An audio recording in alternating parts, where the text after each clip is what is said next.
I'll have some Queensryche tickets for you all this week around 5:20.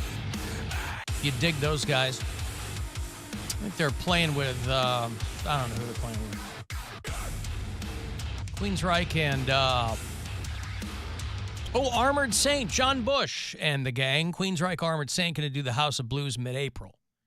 So a little closer to 5:20 if you're into those. I think it's not the Jeff Tate Queensryche from back in the day. They've gone through their ups and downs. But if you're a fan of the band, you're probably hip to all that.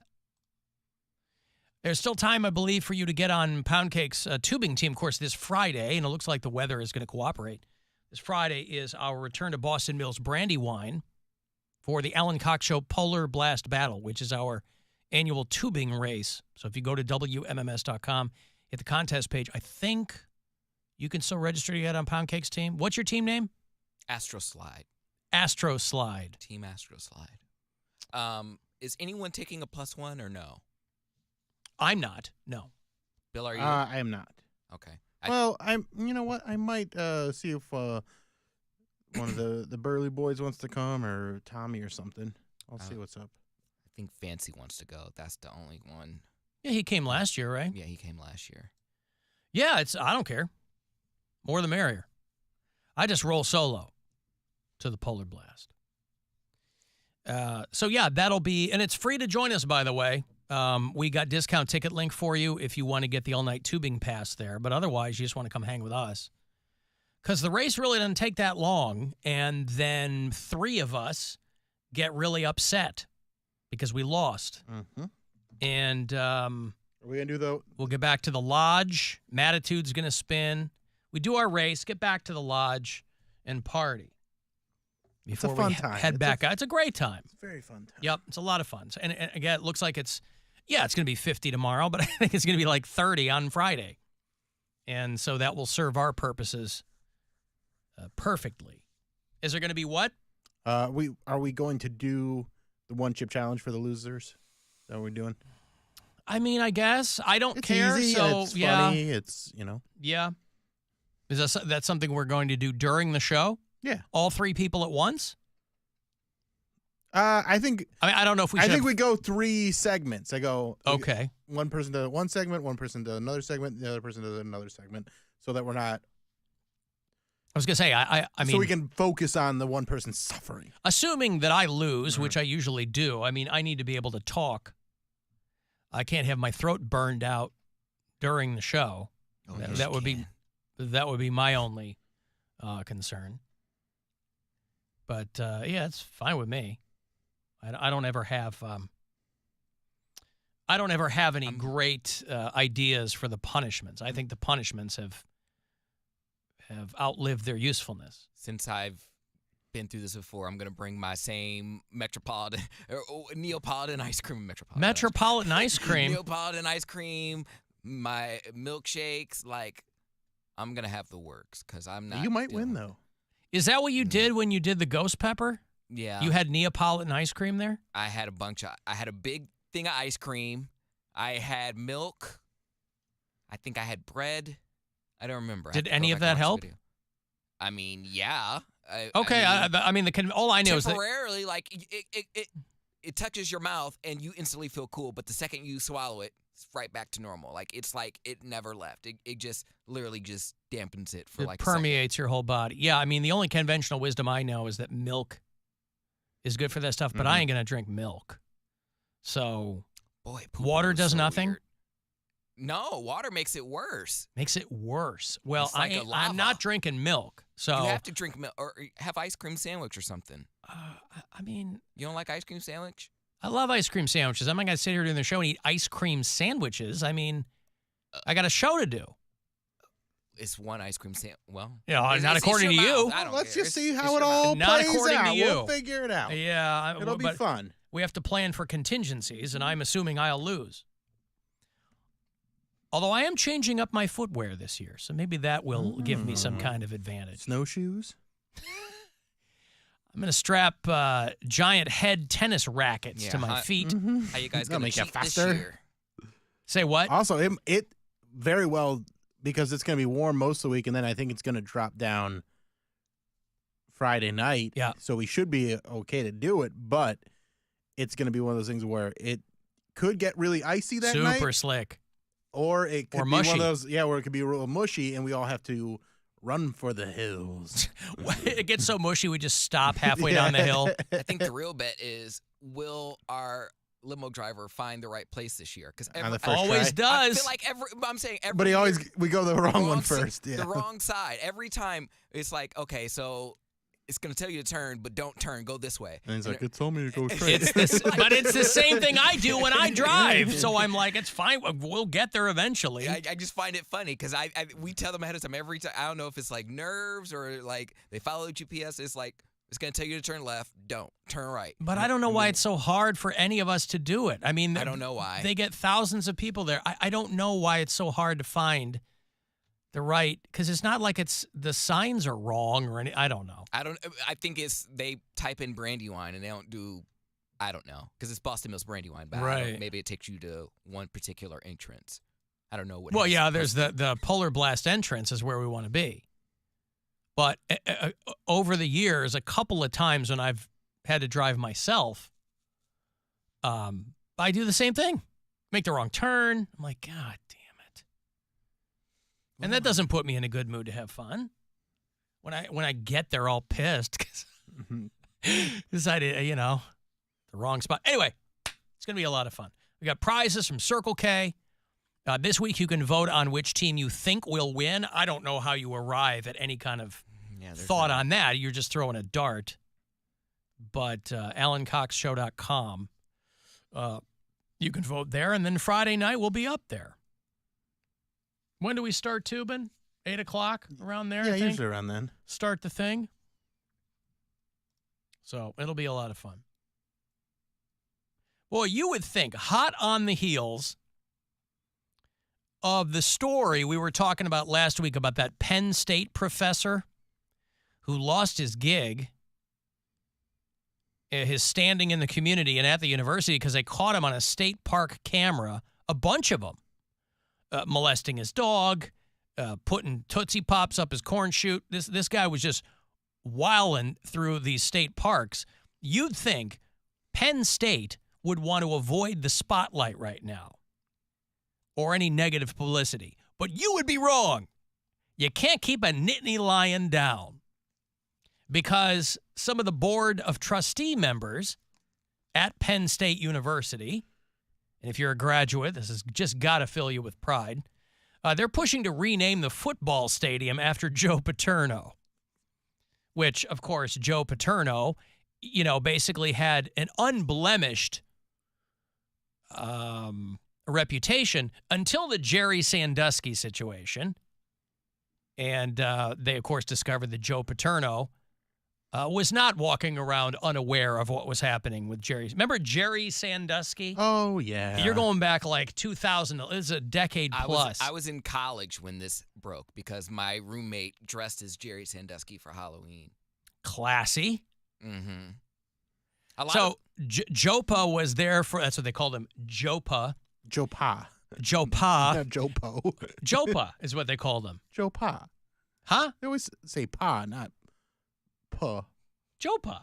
No one says Jopa. That's all I ever heard when I was living in Pennsylvania. I always heard Jopa. Well. Maybe it's the accent. Hey, it's Jopa. Get over here. His assistants was touching boys. It's just a little bit of horseplay. I don't know what the big deal is. Weren't they showering together? They were showering together. Who cares? What, you never took a shower with a friend? Anyway, Joe Pa was there for 46 years. He had a hell of a record. He went 409 and 136. But he lost his gig because of the whole Jerry Sandusky thing. But, and again, this goes to show you that no matter how bad someone can be embroiled in a scandal, there are people who will want to just let it kind of go. But what about and the then football game? Right, and then Leave that alone. Good for football. come back and go, well, he shouldn't be punished forever. He shouldn't be punished forever. Well, he's dead. He doesn't care. He is dead. He does not care. Yeah, it's weird that people are like, Yeah, but you'll be surprised when we won't be surprised. There's always people in sports. When I was in school, nothing. They remain immovable when it comes to things like this. But I remember when the scandal broke. When I was in school, my classmates were like, "Man, they should have at least let him finish the season." These were like guys my age, and they were like really upset because they saw like the Penn State students like rioting or like running through the streets, and they're like, "I feel them though. I'd be pissed too. They got think all that money they losing. You could at least let them finish the season." I'm like, bro, I didn't even know enough about sports to like comment, but I'm just looking. I'm like, y'all can't. That's a mental illness. Like, that's sick at that point. Like, you're willing to justify that to finish the season. Well, because those kinds of situations always bring up very complicated rationale in some people. Why didn't they say something? But little by little, more information comes out. That's why you can't form an opinion on a situation like that after the first story breaks. But I feel like it would be... Because people go, why didn't they say anything? And then they find out, a lot of people told a lot of other people, and they were ignored. People were telling people were talking to Joe Paterno in the mid-'70s. And he's like, what? I didn't. Now, in their defense, having nothing to do with the legacy of Jerry Sandusky, it is called Beaver Stadium. So it's like when I was at Northwestern, the football stadium was Dyke Stadium. D-Y-C-H-E. It was a person's name. But everybody had the same reaction you did. Dyke Stadium. See what he's doing? It's just a funny word. Well, again, why is it a funny word, Poundcake? Why is it a funny word? Everything on any campus is named after somebody. Now it's called Ryan Field. So back in the day, they really had a guy walking around like, "Hey, Mr. Dyke." Like the 1800s, like a guy who was a big deal there. Yeah, Dyke Stadium was, huh? What was the guy's full name? Oh, I don't know his first name. Like, imagine the town crier rolling a scroll like Anthony John Dyke. Named after William Dyke. Class of 1882. William A. Dyke. So it opened. It opened in 1926. He was class of 1882. He had been the mayor of Evanston, which is the town that Northwestern is in. And so he was like a big, big deal. Anyway, but that was the reaction that everybody had. Because they tore it down. I think it got I don't know. I don't go back there. But Penn State trustees want to rename Beaver Stadium after Joe Paterno. His name is still all over Penn State. Like, they have a Joe Paterno scholarship, and there's a library that's named after him and his wife.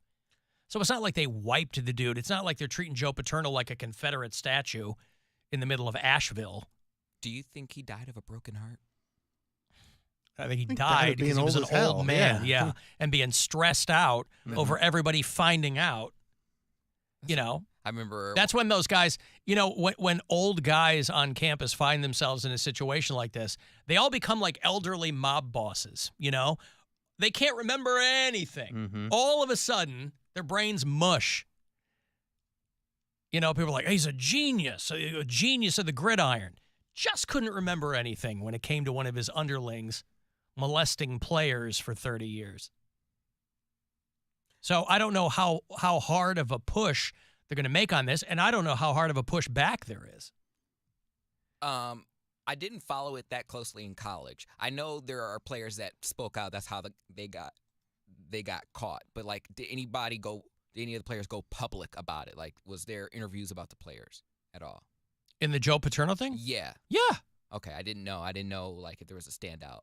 Like when they talk about like Jeffrey Epstein, they talk about I forget the girl, same woman who sued Prince Andrew. I forget her name. Yeah, they interviewed the couple of players that were like, we told a bunch of people and we got ignored.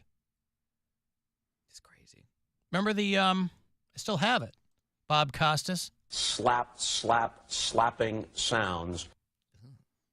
Yeah. That's Costas talking about Jerry Sandusky. I didn't know that. I didn't know that's where that was from. People said that they heard slapping sounds in the showers. You're lying. I didn't know that. No, that's what it's from. What that's from.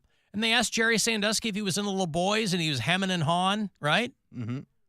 Sandusky's like, I engaged in some horseplay, and you couldn't just say no? That was within a couple days, I think.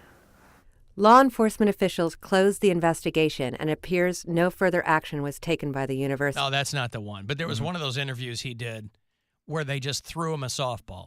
All you got to do, Jerry, is say you're not into boys. It was the same thing with All R. you got to Kelly. do is like, well.